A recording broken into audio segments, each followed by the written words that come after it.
Are you interested in successful marketing tactics that also benefit the communities that your business serves? If so, you have come to the right place. This is the Win Grin podcast, brought to you by Leagueside, the nation's leading youth sports sponsorship platform. On the show, we talk to some of the smartest minds in marketing and brand building about marketing and growth strategy, and hear inspiring stories about how they got to where they are today. Get ready to learn and be inspired. Here's your host, Evan Brandoff.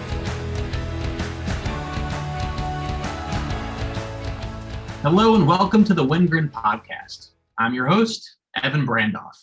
Today, we welcome Adam Pfau, my childhood friend, onto the show. Adam is the CEO of Pfau Fitness. He has built an Instagram following of over 1.4 million people and has built an incredible business around helping people achieve their health and fitness goals. Let's get into it. Adam, how are you? Welcome to the show. What's up, Evan? Thanks for having me. Excited to have you. You are my most famous and third strongest friend from growing up. So it's great to have you on the show. I don't call myself famous by any means, but now I want to know who's first and second strongest. You're the strongest. I knew that was going to get under your skin more than the fame. But Adam, yeah, it's been incredible watching you grow Pfau Fitness, and while growing Pfau Fitness, building an Instagram following over 1.4 million. And I know your followers are loyal and love you and have been a big fan of watching you grow your business the past decade now. But I want to rewind. So for those listening, Adam was my neighbor growing up. He lived a few houses down. And apparently during the pre-recording call, he said that I would never call for a play date. I would just show up and knock on the door. Can you speak to this, please?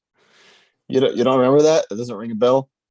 But back in the day, when people actually used to play outside, we would call our parents' houses, and we'd ask to have if you want to go play basketball, go to the schoolyard or whatever.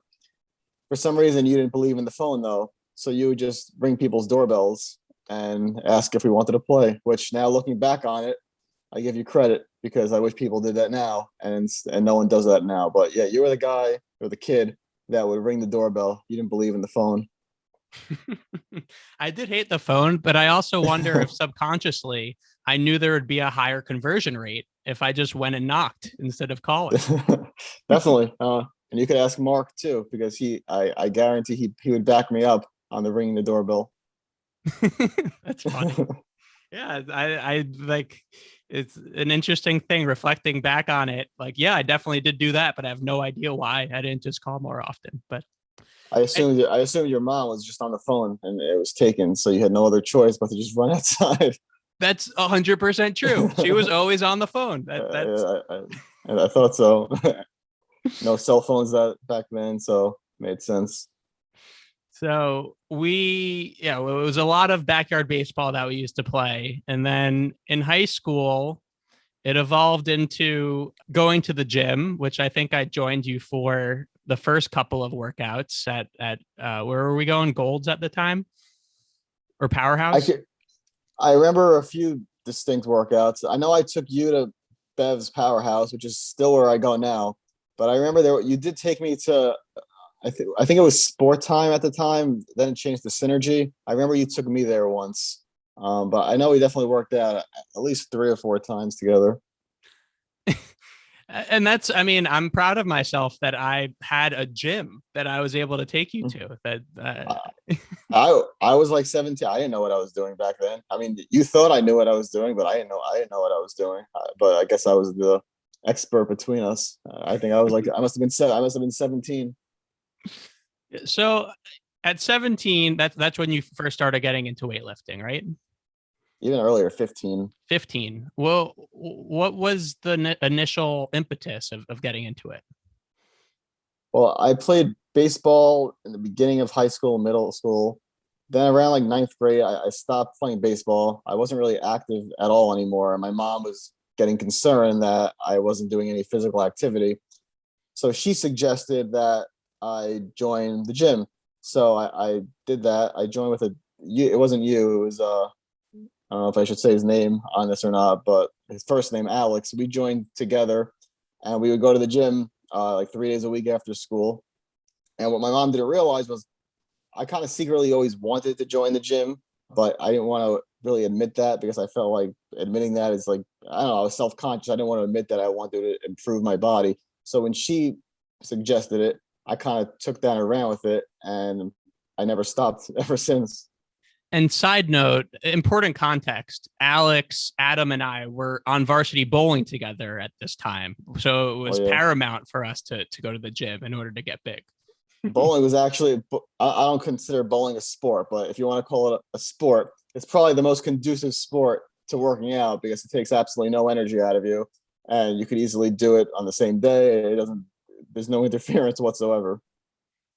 Maybe for you, I get a little bit sore from bowling, but that makes one of us.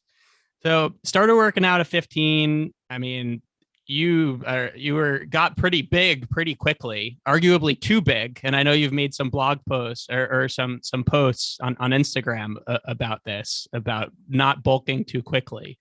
But now, I mean, ever since then, have been obviously in great shape. But going forward, you went to Delaware for school, right? And how into, what was Adam like in college? Were you heavily into going to the gym at that point, or what? Yeah, so I went to Delaware, but I never really wanted to go away to school. I kind of knew I wanted to stay local, but my mom, she wanted me to go away for the experience. So I did. I went away, and I was still into working out then. I went to the gym. I was into all that, but that's probably the main reason. So let me just fast forward. So I went to Delaware a year and a half, ended up transferring back home to a school, Hofstra, that was local. And I guess the main reason I just didn't like the whole going away was because I wasn't into partying. That's really all anyone did, just partying, drinking. And after a year of it, I had enough of it. I always looked at, like, most people that age, they enjoy destroying their bodies. Like, that's what they get enjoyment out of. I always just got enjoyment out of making my body feel better. Like, that's just how I felt. So I wasn't enjoying it. And that is why eventually I left. Just, I don't want to say I left because I was so into fitness. It was more, I think I got into fitness more so because I didn't like the alternative. It's not like fitness prevented me from doing other things. It was more so I didn't like doing those other things, like drinking, partying, and drugs. So fitness was like the extreme opposite, but I enjoyed that, which is how I got into it. So I guess that's how I stayed into it, just because it was the alternative for me.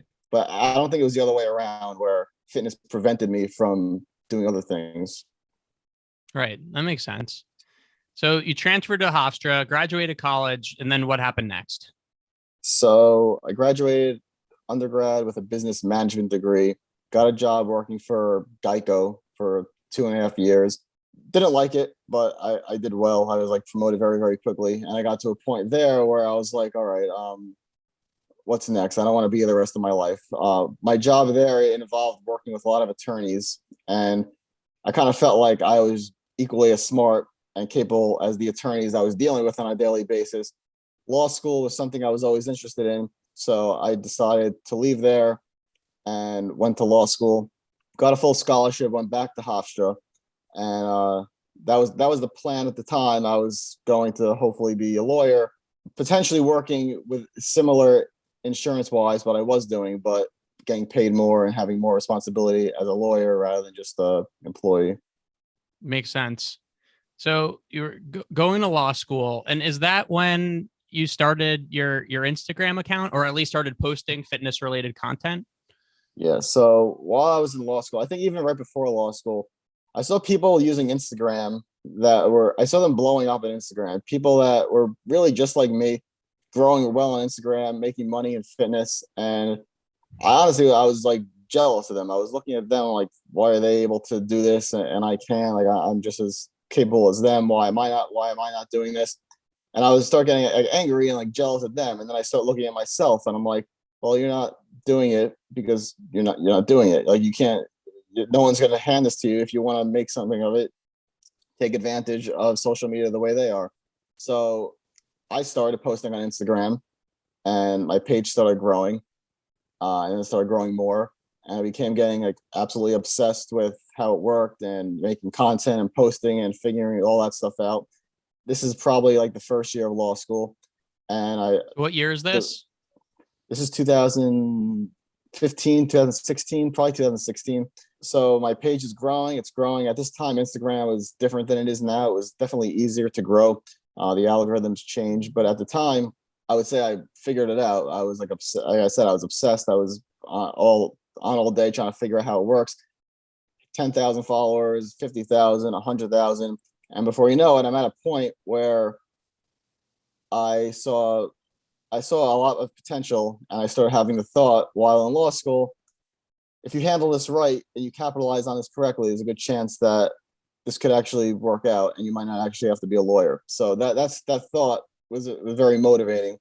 I would get questions every day, asking me advice, and it got to a point there where I felt like I was getting so many questions and spending so much time answering these questions that if I just had something to provide my followers with, that they would be not overly expensive, but enough to make money off of, I think it would work. So I basically wrote an ebook that was pretty much the document I would have wished I had when you knew me in high school, when I started working out. All of it, you referred to them mistake when I overbulked. That was one of many mistakes I made. So it was basically what I wish I would have had at the time to get to where I am now, cut out all the in-between, all the confusion, all the frustration, all the mistakes I made, so people wouldn't have to make that mistake. Had no idea how I was going to sell. It sold okay in the beginning. I eventually learned marketing and how to push it. It sold very, very well. And it sold well enough to the point where I'm sitting there in law school and I'm like, I'm not going to be a lawyer. This is going to be my this is going to be my full-time thing. So a year and a half in law school, I was doing just fine. And I knew I wasn't going to be a lawyer, but I finished law school anyway. And then when I graduated, that was it. I graduated 2017, and I haven't, or 18, I forgot which year, but I haven't done anything with that since. Wow.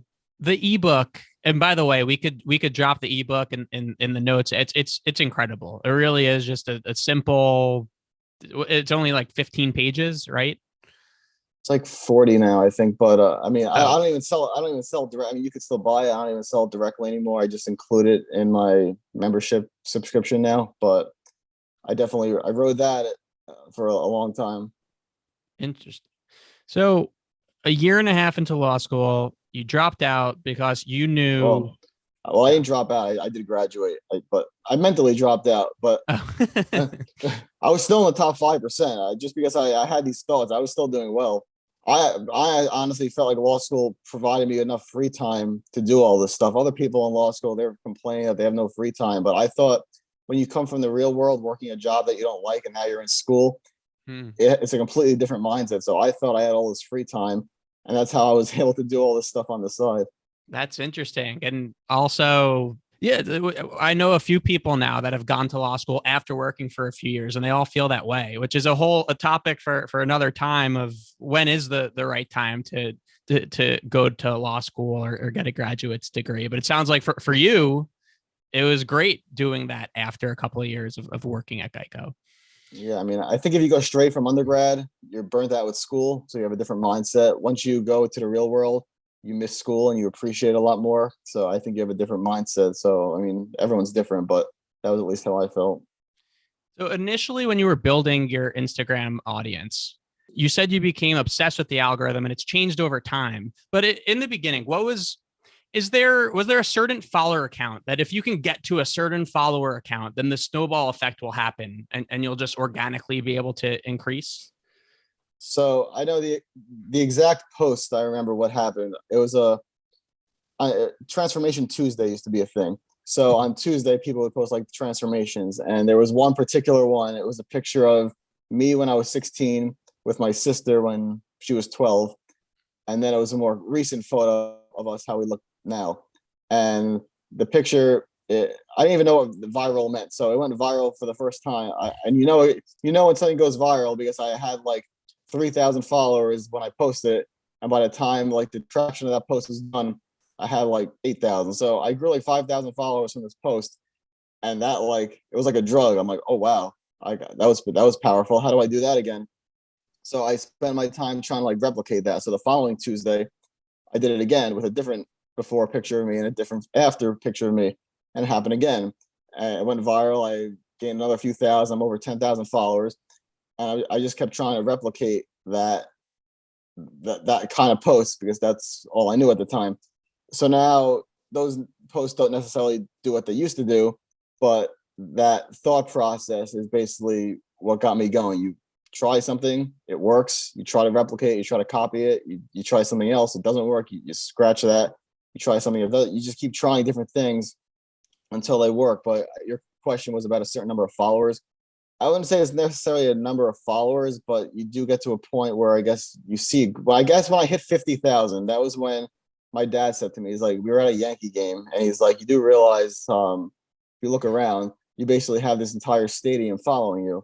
And when he put that into perspective for me, I realized how many people that was, and I'm like, wow, you're right. And that was 50,000. I'm over 1 million now, so I don't think I ever actually could. I never actually comprehend how many people it actually is. You should never actually see them. It's just a number on a screen. But it's not so much about the number. I think it's more about the relationship you have with the number. You do need to have a certain number, but just because you have a certain number of followers doesn't mean you're going to be successful. There's people that have way less followers than me that are more successful, and there are people that have more than me who are more successful than. So it's not necessarily about the number, but I mean, you're not going to be successful with 500 followers for the most part. Mm-hmm. So you mentioned you posted that before and after photo on Transformation Tuesday. It worked. So then you did it again. I'm sure Transformation Tuesday, a lot of people were posting similar types of photos. What was it about the one that you posted, do you think, generated all these followers and all that buzz?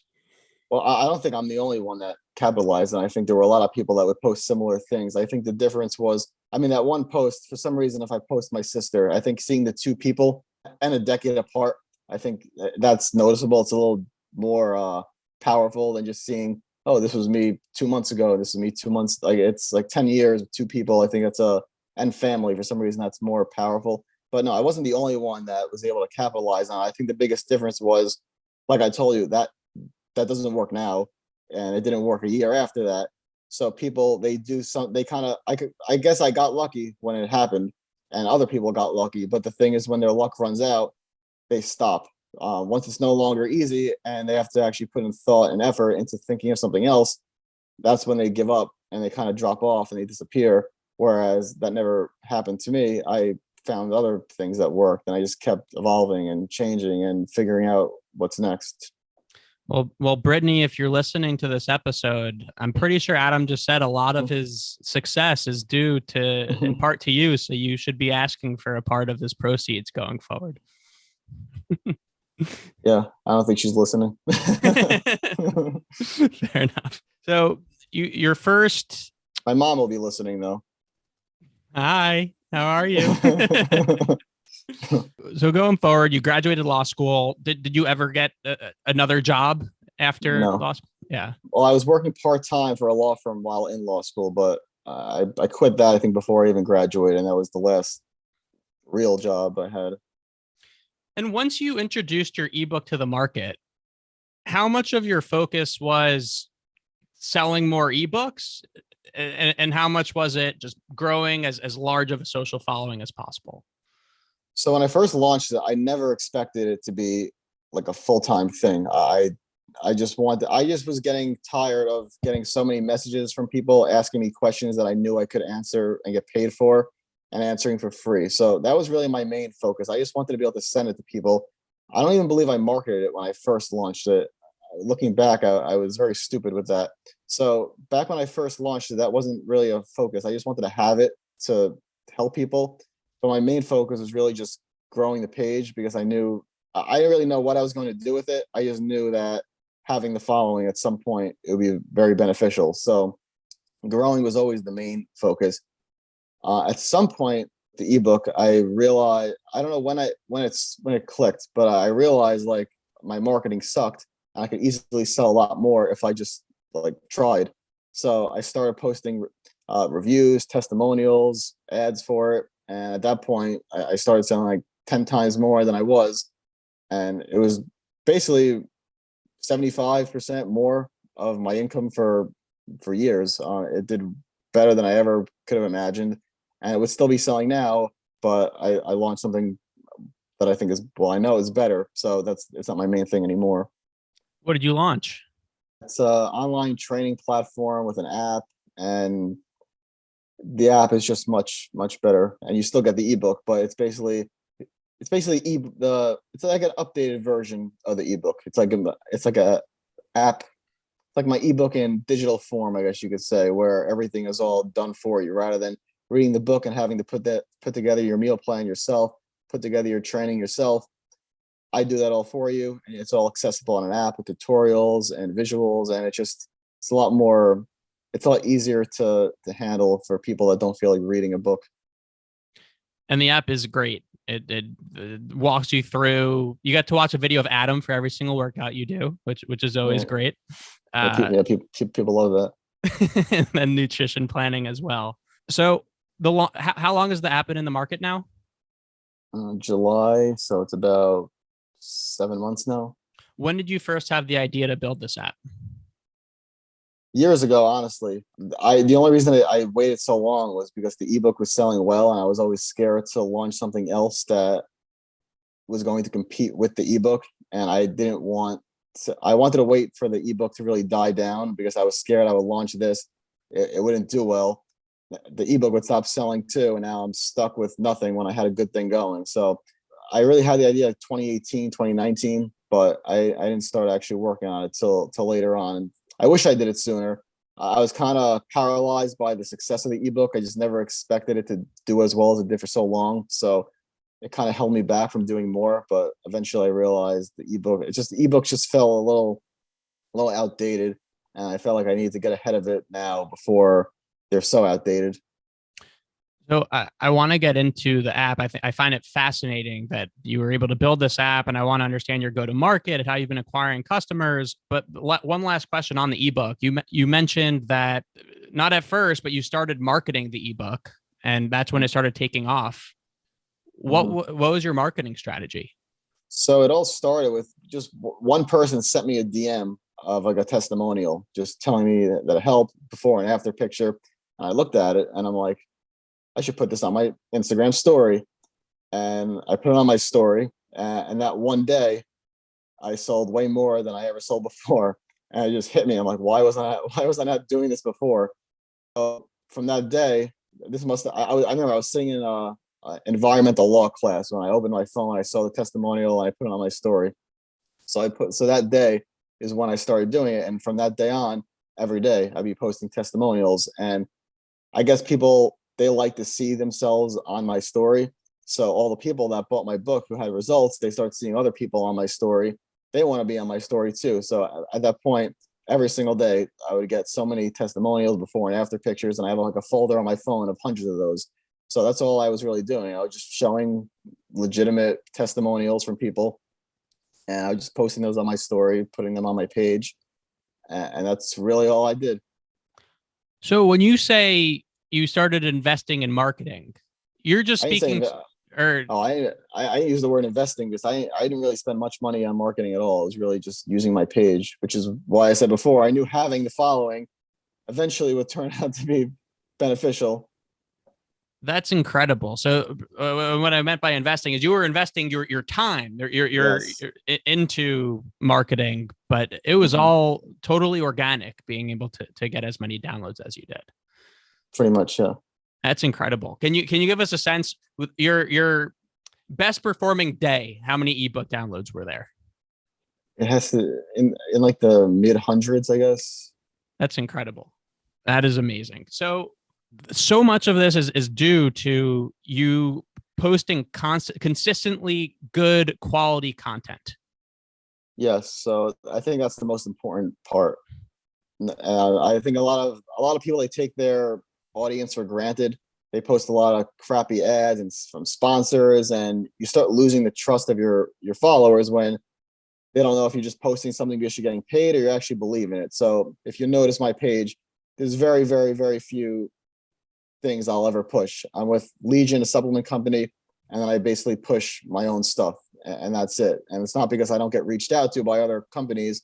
It's because I feel like every time you post anything, you're slightly, even if it's very slight, you're diminishing your reputation to everyone else by posting something else. So I'm very picky with who I'm willing to work with. I appreciate my followers. I don't take the relationship for granted. So I want them to trust me. And I think that trust pays off, because then when you're selling your own product, they trust you, because I mean, what else? Why wouldn't they trust you when you're basically being honest with them from day one? I used your promo code to buy a scale once, and I have to step on it 3 times to get an accurate measurement. So I like that you've limited your scope of the brands that you support now. I do use that scale myself, though. It works for me. Oh, well, there's always about a 4-pound variance between weigh-ins, so I just take the lower one, but maybe I should be averaging it out. It's funny. How much time do you invest in posting on Instagram? I mean, it's hard to say, because I don't necessarily track it, but I would say it's whatever anyone thinks it is. It's significantly more. It's not just sitting on your phone, like posting. I mean, it's the brainstorming, just thinking of the ideas. I mean, it's not easy to think of ideas constantly. So I'd say I'm probably thinking of ideas the majority of the day. Whether I'm actually acting on it or not is one thing, but like I'm always thinking of new ideas. As far as like the actual post, then there's writing a caption, there's the actual posting it. I mean, I couldn't give you a specific amount of time, but I would say the majority of my day is thinking of a post, making the post, writing the caption, and all that stuff. And do you do this all by yourself? Most of it. I mean, all the ideas are me. I mean, I'm in everything. I do have help with editing certain videos, but for the most part, it's me. So when I see your post today, when did you create that post? Okay, so today's Wednesday. Right before we got on, I posted a reel. It was a video. So I recorded that last Thursday, I believe. But the recordings, so it's a good example. So it's a video of me talking to myself. I played 2 different characters. One of me asked the other me a question, and I answer myself. So it's a dialogue. So just to think of the dialogue, think of the topic takes time. And then once I have the topic, I need to think of the text and the dialogue that I'm going to use, which is not easy, because I want it to fit in a certain time frame. I want it to be succinct to the point. Once I have the dialogue, I need to record it. That's not always necessarily easy. Eventually, once I record it, I need to do the caption. I need to edit it. So just one video. I mean, not every post is equivalent. Some posts are a lot simpler. Instagram is more video now, so videos definitely take longer. But just one video, I would say if you edit it all up, it's at least a couple hours. Wow. That is significant. And so there's some content, like you're recording your workouts, which you do regularly. And then there's other Instagram posts that you probably posted years ago, but now you have new followers or people forgot about that content that you're able to repost. So what percent of it is content that is consistently every week? It's the same theme. So therefore it doesn't take too much planning and mental energy to do, versus what percent of your content do you want to be like new and original on a weekly basis? Yeah. So the stories that you're referring to, like the workouts, like those are just basically, I'm showing you what my workout is. Like, I'm not trying to do anything overly creative with that, but even that still takes some thought, because I don't want it to be too monotonous and boring, because I do want people to watch, and I know it could get boring. You have to find the eggplant. It's fun. Well, you laugh at that, but people like that. I'm not laughing. Yeah.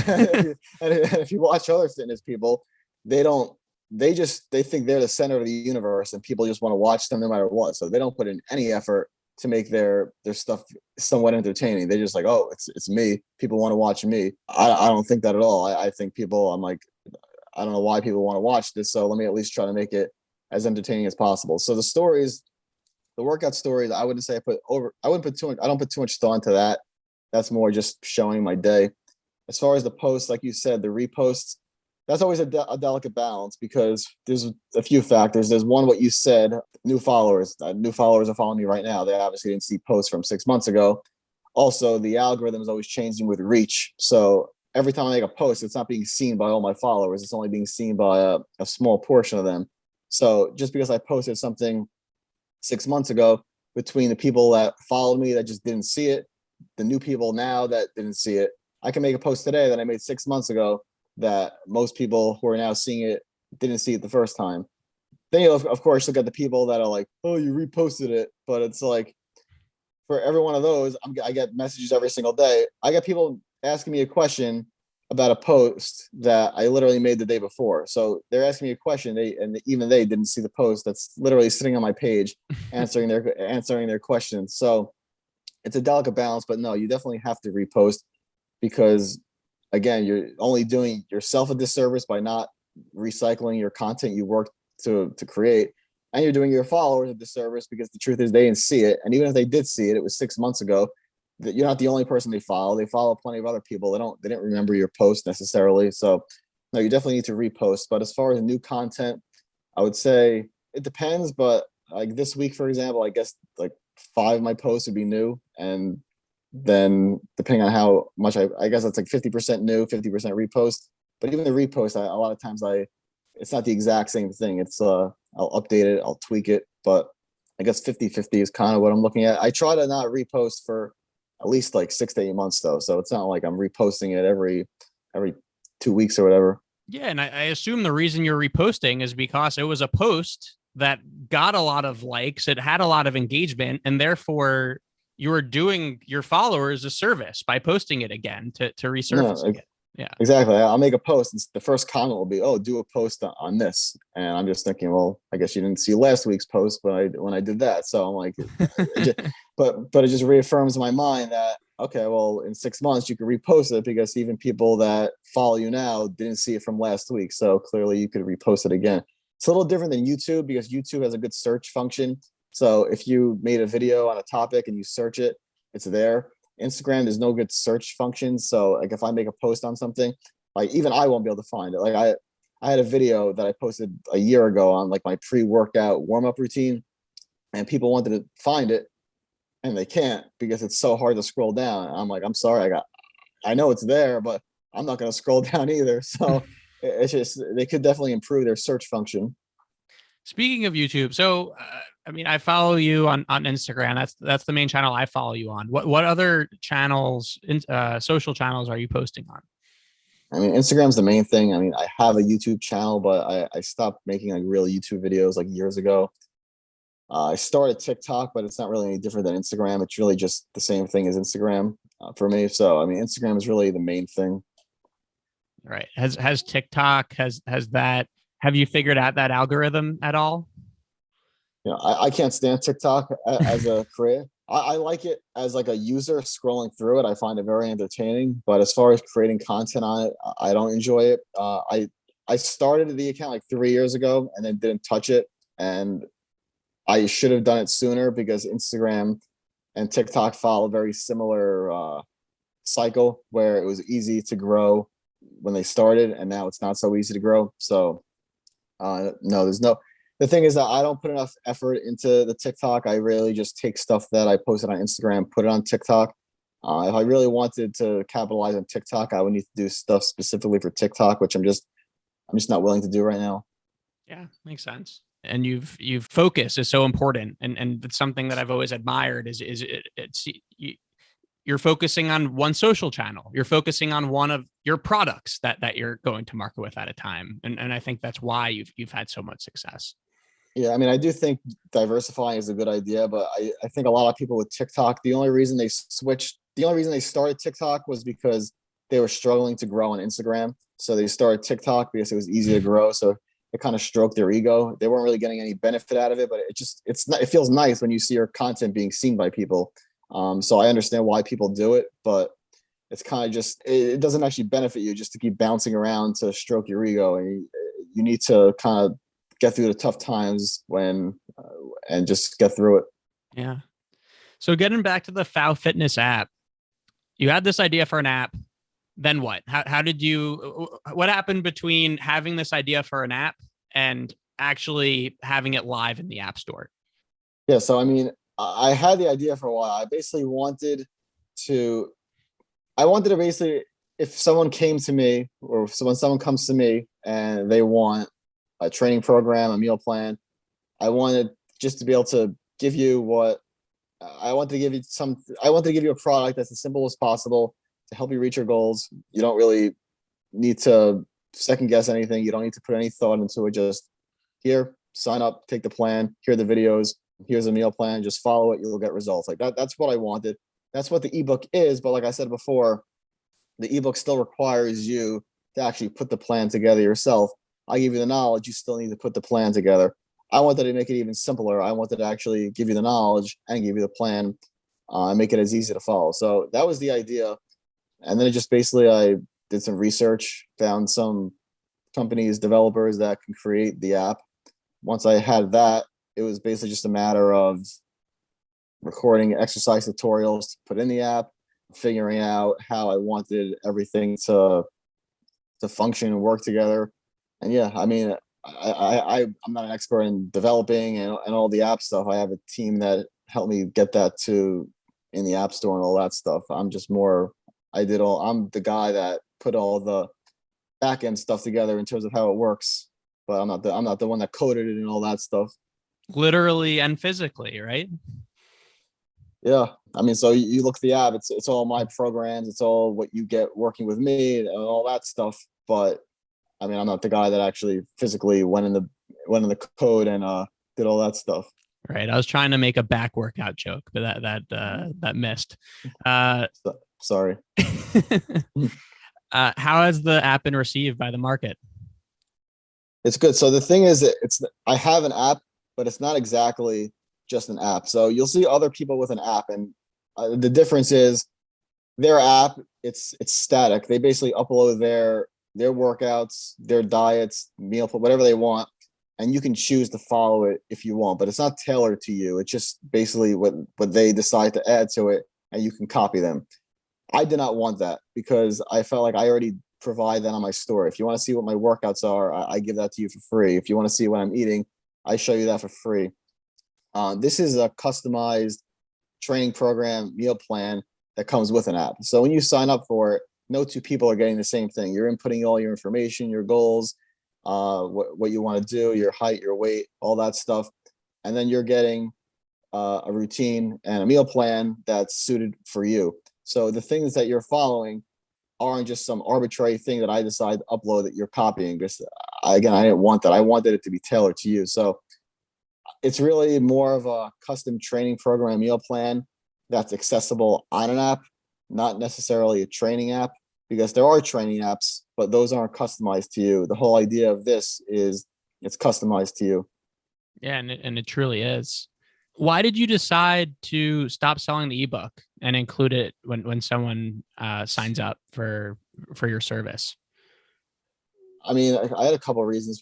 I don't know if I'm right or not, but I felt like it would confuse people. I felt like at first, if you have two things that you're selling, people look at it like they don't know which one to buy, and then they don't buy anything. So I kind of wanted to force people to just not have to make a decision, just sign up.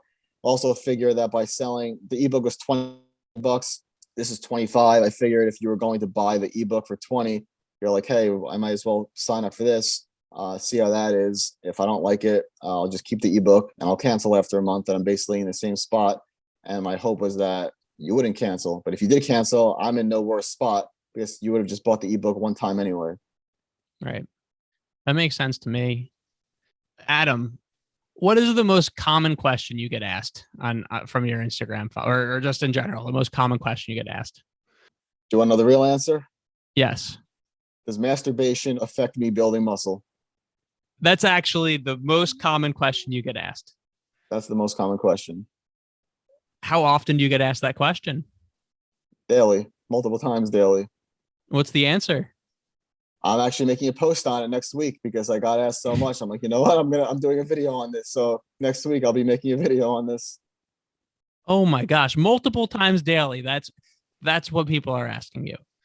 Yes, and honestly, I thought it was like a troll at first, but it's a legitimate question. If you Google it, YouTube it, there's videos on it, there's articles on it. It's a very commonly asked question. I guess I don't want to get into it, but yeah, I don't want to get. I don't either. I'm excited to see your Instagram post on it.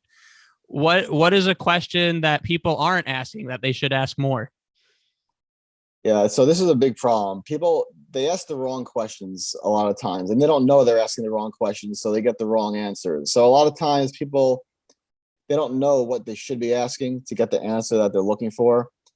I mean, let me just try to think of an example. So just for example, someone will be like, is it okay if I train biceps and chest on the same day? And it is not really an answer. Well, the answer is yes, you could train biceps and triceps on the same day, but that might not be the question you should be asking. What's your entire routine? And you find out that their entire routine is set up terribly, and biceps and chest on the same day, it's basically irrelevant in comparison to what they should be asking, which is, what should my workout routine be? Because they're focusing on something that doesn't really matter one way or the other, and they're ignoring the bigger picture, which is their entire routine. So I get questions like that all the time where they're focusing on something that's really insignificant. It's not going to really matter. And they're not asking the bigger picture question, which they should be asking. So what can people do in order to get a more holistic understanding of fitness in order to be able to ask the right questions? I mean, honestly, they should read my ebook. It would give them a good basic understanding. I mean, I tell people that, like, they ask me questions. I'm like, just scroll through my posts. Like, if you don't want to pay, you don't need to give me any money. Just scroll through my posts. Just spend some time reading stuff, and that'll help. I mean, there's no shortcuts to knowing what you need to do. I give a lot of stuff for free. You could buy my book for $20. I think that's a good start. You could buy someone else's book for probably $20 and give you a good start. I mean, everything is available on the internet for free as well. But it's hard to, if you're not going to put in the effort, then you can't expect results. It bothers me when the most annoying questions I would say I would get are the lazy questions, where it's just what are your thoughts on blank? And there's just no context. What are my thoughts on what and about, like, so what are your thoughts on the keto diet? Well, I don't know anything. I don't know anything about you. I don't know anything about your goals. I don't know what you're doing now. I don't know why you're deciding to do the keto diet. So I don't have any thoughts on the keto in regards to you, because I don't know anything about you. So if you're going to ask about keto, at least ask the question with context. So, like, these are my goal is to lose weight. You need to give some context so I can at least help you. That's probably my biggest pet peeve, or when someone just goes tips for blank, and it's like, in what regard? Like, you have to give some context. So, like, if you want someone to give you like a legitimate answer, you need to ask a legitimate question, and that's something that annoys me. That should be in your bio. If you want to ask me a legitimate, I don't need to turn people. I don't need to turn people. I don't need to turn people off. But I mean, that's the truth. Like, if you're, and then a lot of people, they don't expect me to respond, so I'll respond to my DMs, which most people, I guess, don't do. So they're not expecting a response. So I'll ask a very lazy, stupid question, and then if I respond, they're like, "Oh, I wasn't expecting to respond." So I'm like, should I just not have responded then? I don't. To that point, what is your policy on responding to questions? I am a little bit more strict than I used to be. I used to respond to every single question, and then I realized you just get taken advantage of. People think they're entitled to your time, and they're not. So if you ask a legitimate question, I'll answer you. If I see if just, what is this good? I'm probably not going to answer you, because if I have to dive back and forth into like a legitimate dialogue with you just to figure out what you're asking, I'm probably not going to answer. But if you give me a actual question that I have enough information to answer, I'll answer. I also like having conversations with actual people. So, like, when I see an avatar of like Pikachu, or you don't have a picture, I'm less motivated to answer you because I don't know who I'm talking to. But like, if I feel like I'm talking to an actual person with like a real picture and I can tell like who you are, I'll talk to you. But like, from my perspective, I don't want to talk to some troll account, or if your avatar is no picture, or like I said, a Pokemon. Like, I don't want to. I'm less likely to want to have a conversation with you. But you have a normal picture and you're a normal person asking a question that I can answer, I'm more than happy to answer. So you look at every single question that people are asking, you personally? Yeah. No one has access to my account. That's one thing I'm very neurotic and paranoid about. No one's touching my Instagram account. That's and I'm sure the answer is it depends, but with 1.4 million followers, what does that typically translate to in terms of DMs? See, I'm very on top of it, so it's hard. I never let them build up. I probably got more DMs when I had fewer followers, honestly, because I feel like once you get to a point where they just assume you're not going to respond. So I think I get less now. I probably got more when I had like a couple 100,000 followers, because it was like big enough where people want you to respond, but small enough that people didn't think there was no shot. So I think I actually get less now than I used to, but it's still weekly. It's in the thousands, I guess. When was the first time you got stopped on the street that someone recognized you? The first time, I don't know the first time. It happens all the time. It does happen all the time. It does happen all the time. You know, it's funny now because I get this one happens a lot now. People will come up to me and they'll be like, you know, I follow this guy on Instagram who looks exactly like you, and they'll take out their phone and they'll show me my page, and they'll be like, and I'll be like, that's me. They're like, no. I'm like, yeah. And they're like, oh, no way. So that actually happens a lot. Do you ask them questions before you say it's you? Like, oh, what do you think of this guy's content? Oh, his app is great. You know, I don't do that. I probably should. Usually, it usually catches you off guard. Like, you're never expecting it to happen. Like, you called me famous. I don't like if you're Derek Jeter, you probably expect that you're on guard for it all the time. Like, I'm never on guard for it. So when it happens, I always find it funny and it always amuses me, but I'm never ready for it. So I don't have anything I prepared that I'm going to say. I just react in the moment. So what's next for Pfau Fitness? I mean, like I said before, the app's only like 7 months old. I just want to grow the whole online platform as much as possible. I mean, that's really my main focus at the moment. Just scale it as much as I can. Adam, it's been amazing watching your journey, and a lot of my favorite memories of us hanging out growing up. It was when we weren't bowling or playing sports. It was like laughing just about just silly things. And yeah. I love that you've been able to incorporate like your sense of humor, which I always thought was an amazing sense of humor, into content that is so helpful to helping people on their fitness journey. So I'm a big fan. It's been amazing watching you, and thank you for the what you've provided to all of us. I appreciate it. And thanks for doing this. This was fun. Well, I'm not letting you go yet. We have a lightning round first before I let you go. 4 questions. Okay. You got 2 minutes to answer them. Are you ready? 2 minutes total or 2 minutes each? 2 minutes total. So first thing that comes to mind. Okay. 1, favorite youth sports memory. Favorite, I mean, something that stands out. 3rd grade basketball. We were terrible. I was on the yellow team.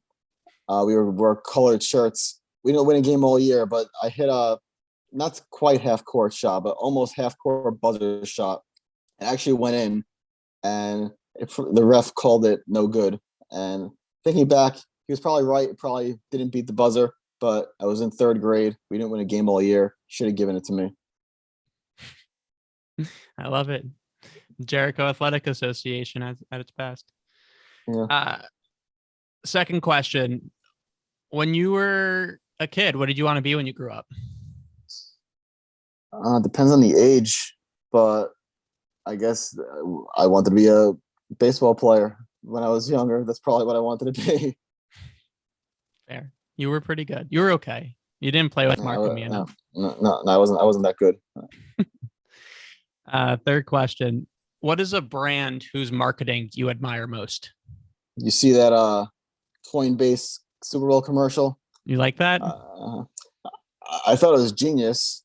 Apparently they got 20 million download website visits from that, and their website crashed. What Gymshark did is impressive. They basically built their company off basically regular people. They never hired any like typical fitness models, just regular gym guys, and they built their brand to be a huge success. So I give them credit for what they were able to do. This is an aside. So pause on the lightning round. What year can we expect a Super Bowl commercial for Pfau Fitness? Never. I mean, you're not going to see me do that. What do they cost? What are they, like $30 million for 30 seconds? Only 6 million. Yeah. I don't think people want to reach their fitness goals while they're eating wings and chips watching the Super Bowl. Fair enough. Last question. What is your go-to cause to support? I guess cancer research. Adam, this was awesome. Thank you so much for coming on today. Thanks for having me. This is fun. You don't get to do a podcast with people that you live 3 houses away from all the time. That would be wild if you, well, actually now you can do it all the time. So thanks, Adam. Thank you for listening to today's episode of the Wingren podcast. We spoke to Adam Pfau, the CEO of Pfau Fitness, and also my childhood friend, and covered a wide range of topics, including how to build a social media following, how to monetize that following, and most importantly, how to follow your dreams and do something you're passionate about. I'm your host, Evan Brandoff. See you next time, everyone. Play on. Thank you for joining this episode of the Wingren podcast. If you enjoyed this episode, please subscribe to the show and leave a rating at leagueside.com/podcast. For more educational and inspiring content, you can follow Leagueside on LinkedIn and Instagram @Leagueside_. See you next time.